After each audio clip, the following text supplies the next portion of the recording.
ईद की शॉपिंग के लिए हर कोई बाज़ार के लिए जा रहा है।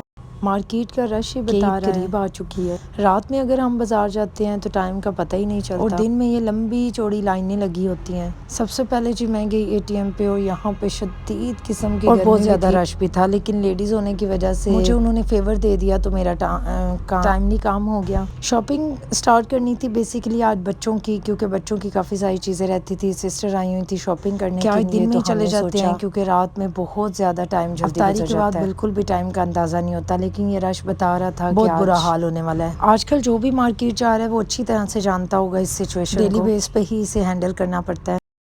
अच्छा, मार्केट में शॉपिंग करते हुए बस हमें रिमाइंडर नहीं रहा होता जब हम मार्केट में जाते हैं। सबसे पहले हम गए ज्वेलर के पास क्योंकि हमें छोटे छोटे इयररिंग्स बनाने थे घर रूटीन में, जो कि सिस्टर ने लेने थे। जिंदगी में आप जितने मर्जी नए एक्सपीरियंस कर लें, लेकिन वो चीज़ें जो आपकी फिक्स है, जैसा कि कपड़े सिलाई करने के लिए दर्जी, ज्वेलर, ये सारी चीज़ें ना हमारे न्यू एक्सपीरियंस इतने ज़्यादा कामयाब नहीं होते। ये एक शॉप हमें बताई गई थी तो सोचा क्यों ना यहाँ पहले चले जाएं।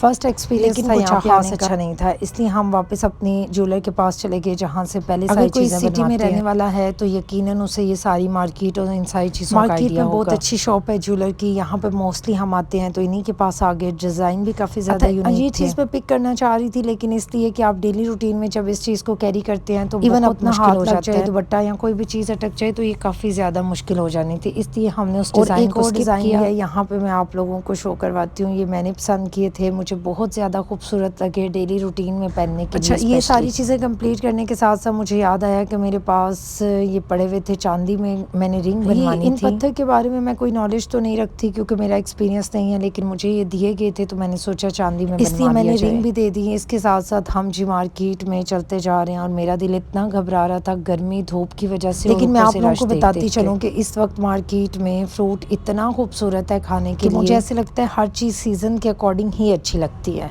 जिस सब्ज़ी या वेजिटेबल सब्ज़ी या फ्रूट का मौसम होता है वो उसी मौसम में ही खाई जाए तो ज़्यादा उसका टेस्टफुल होता है, और वो उसी अगर सीज़न की होगी तो वो इतनी एक्सपेंसिव भी नहीं होगी। बच्चों की क्वालिटीज़ वाइज भी देखना होता है क्योंकि बच्चों ने बार बार रिपीट करने होते हैं, ड्रेसेस को बच्चे जिस तरह यूज़ कर रहे होते हैं बड़े काफ़ी ज़्यादा उस हिसाब से भी देखना था। उसके बाद गर्मियों का ये पहला विज़िट था मार्केट में, तो सोच रहे थे कि गर्मियों की भी साथ ही शॉपिंग हो जाए।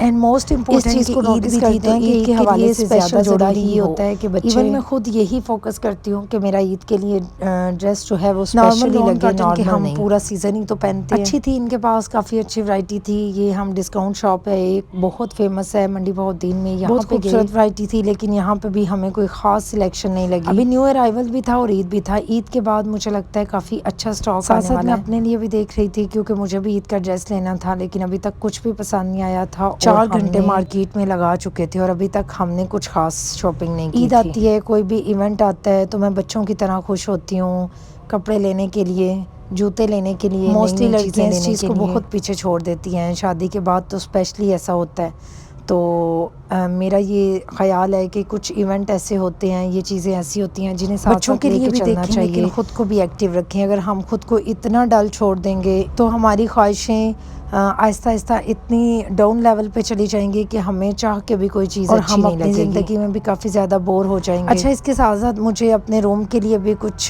डिकोर करना था, कुछ डिफरेंट, क्योंकि ईद आ रही है तो मैंने सोचा तो मैंने खूबसूरत सी बेडशीट देखी है जो कि मुझे बहुत ज़्यादा अच्छी लगी। देखी तो मैंने लाहौर थी, लेकिन उस जैसा स्टाइल मुझे यहाँ तो मैंने उससे पिक किया। उसके साथ साथ सोफ़ा कवर थे वो लिए। ये सारी चीज़ें भी साथ साथ ज़रूरी होती हैं क्योंकि ये आपकी पूरी ग्रेस होती है, आपके रूम का पूरा डेकोरम होता है। बस चीज़ को हमने पिक किया और यहाँ पे हमारी बस हो चुकी थी, बच्चों के भी कपड़े ऑलमोस्ट हो चुके थे और मेरी ये सारी ड्रेसेस, अपने जूते, ये सारी चीज़ें आप लोगों को बाद में शेयर करूँगी, अपने नेक्स्ट व्लॉग में लूँगी। अपनी ईद की सारी शॉपिंग आप लोगों के साथ शेयर करूँगी क्योंकि अभी कुछ पेंडिंग है। बच्चों की सारी शॉपिंग करके हम लोग काफ़ी ज़्यादा रिलैक्स हो जाते हैं क्योंकि यही सबसे मुश्किल तरीन काम होता है। और इसके बाद हम जी घर जा रहे थे। ये सारी शॉपिंग मैं आप लोगों को अपने नेक्स्ट व्लॉग में दिखाऊंगी, बच्चों की सारी कलेक्शन दिखाऊंगी और नेक्स्ट व्लॉग में इंशाल्लाह कम्प्लीटली शेयर करूंगी। अपना ख्याल रखिएगा, बाय बाय।